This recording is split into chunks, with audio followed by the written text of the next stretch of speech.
Enrich Money Investor Awareness Conclave April 25. டிக்கெட்டை இன்றே book செய்யுங்கள்.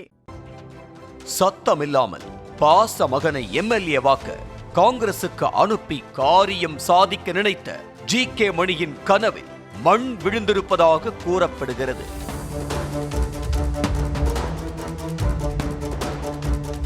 பாமகவில் ராமதாசுக்கு வலது கரமாக இருந்த ஜி.கே. மணியின் மகன் தமிழ்குமரன் பென்னாகரம் சட்டமன்ற தொகுதியில் காங்கிரஸ் சார்பில் போட்டியிடுகிறார். லைகா பட தயாரிப்பு நிறுவனத்தில் சிஇஓவாக இருந்த தமிழ்குமரன் சில ஆண்டுகளுக்கு முன்பு பாமகவில் இளைஞரணி தலைவராக நியமனம் செய்யப்பட்டார். அதற்கு அன்புமணி எதிர்ப்பு தெரிவித்ததால் அன்றிலிருந்து அவருக்கும் ராமதாசுக்கும் இடையே பிரச்சனை தொடங்கியது என்று கூட சொல்லலாம்.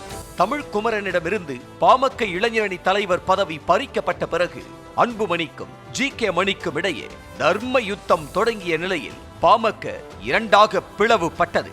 அதற்கு ஜி.கே. மணிதான் காரணம் என அன்புமணி கூறி வரும் நிலையில் பாமக பிளவுக்கு பிறகு ராமதாசுக்கு கடைசி வரை நம்பிக்கையாக இருப்பேன் என உணர்ச்சி பொங்க உரையெல்லாம் நிகழ்த்திய தமிழ்குமரன் காங்கிரஸில் இணைந்து ஷாக் கொடுத்தார். கே.சி. வேணுகோபாலை சந்தித்து கட்சியில் இணைந்த அடுத்த அரை மணி நேரத்தில் பென்னாகரம் தொகுதி தமிழ்குமரனுக்கு ஒதுக்கப்பட்டது.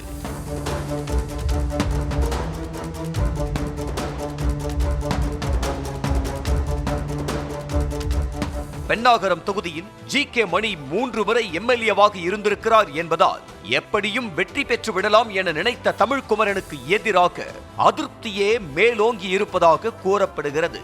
பாமக தான் தனது உயிர் மூச்சு என சொல்லிக் கொண்டிருக்கும் ஜி.கே. மணி மகனை நைசாக காங்கிரசுக்கு அனுப்பி எம்எல்ஏவாக்க முயற்சி செய்வது பென்னாகர மக்களை அதிருப்தி அடைய வைத்திருக்கிறது. மகனுக்காக மறைமுகமாக செல்போனிலும் இரவு நேரங்களிலும் சென்று பென்னாகரம் தொகுதியில் ஜி.கே. மணி வாக்கு சேகரிக்கும் நிலையிலும் கூட தொகுதி மக்கள் மத்தியில் நல்ல அபிப்பிராயம் இல்லை என கூறப்படுகிறது.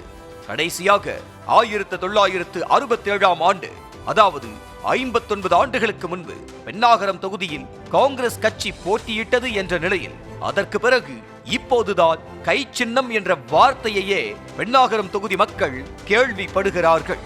இதனாலேயே ஜி.கே. மணியின் மகனுக்கு கை சின்னத்தில் வாக்குகள் விழுமா என்ற சந்தேகம் ஏற்பட்டுள்ளது.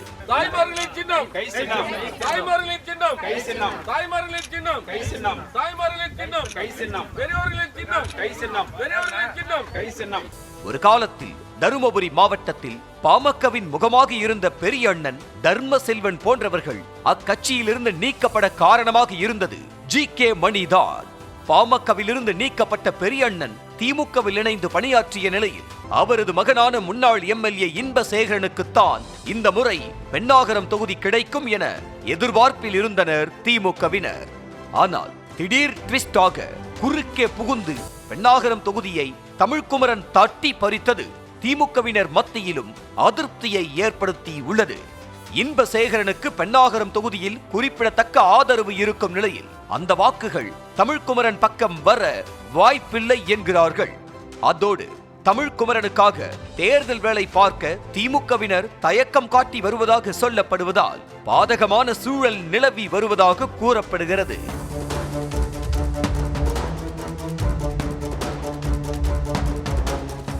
இதே மாதிரி காங்கிரஸ் சார்பில் பென்னாகரம் தொகுதியில் விரல் விட்டு எண்ணும் அளவுக்குத்தான் நிர்வாகிகள் இருக்கிறார்கள் என்பதால் வீடு வீடாக சென்று ஓட்டு கேட்க கூட ஆள் இல்லாமல் தமிழ்குமரன் தரப்பு தள்ளாடும் சூழல் ஏற்பட்டிருக்கிறதாம். சேலம் மாவட்டத்தை பூர்வீகமாக கொண்ட ஜி.கே. மணி வன்னியர்கள் வாக்குகள் காரணமாகத்தான் பென்னாகரம் தொகுதியில் 30 ஆண்டுகளாக கோலோச்சி வந்தார். தற்போது பென்னாகரம் தொகுதியை மகன் தமிழ்குமரனுக்கு சாதகமாக மாற்ற தலைகீழாக நின்று தண்ணீர் குடிக்காத குறையாக ஜி.கே. மணி முயற்சி எடுத்து வருகிறாராம். அது கை கொடுக்குமா என்பதை தேர்தல் முடிவுகள்தான் சொல்லும்.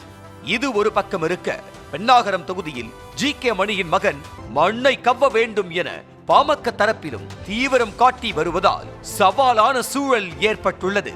குறிப்பாக ஜி.கே. மணியின் துரோகத்தால் குடும்பமே பிரிந்து கட்சியே பிளவுபட்டு விட்டது என அன்புமணியின் 2 மகள்களும் கண்ணீருடன் பென்னாகரம் தொகுதியில் பிரச்சாரம் செய்வது தொகுதி மக்களை சிந்திக்க வைத்திருக்கிறது.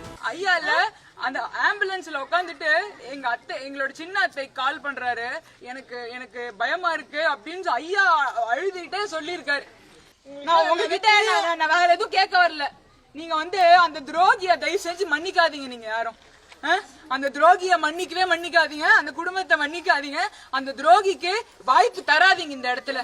எங்க குடும்பத்தை பிரிச்சவங்க எப்படிமா உங்களை நல்லா பாத்துக்க முடியும்?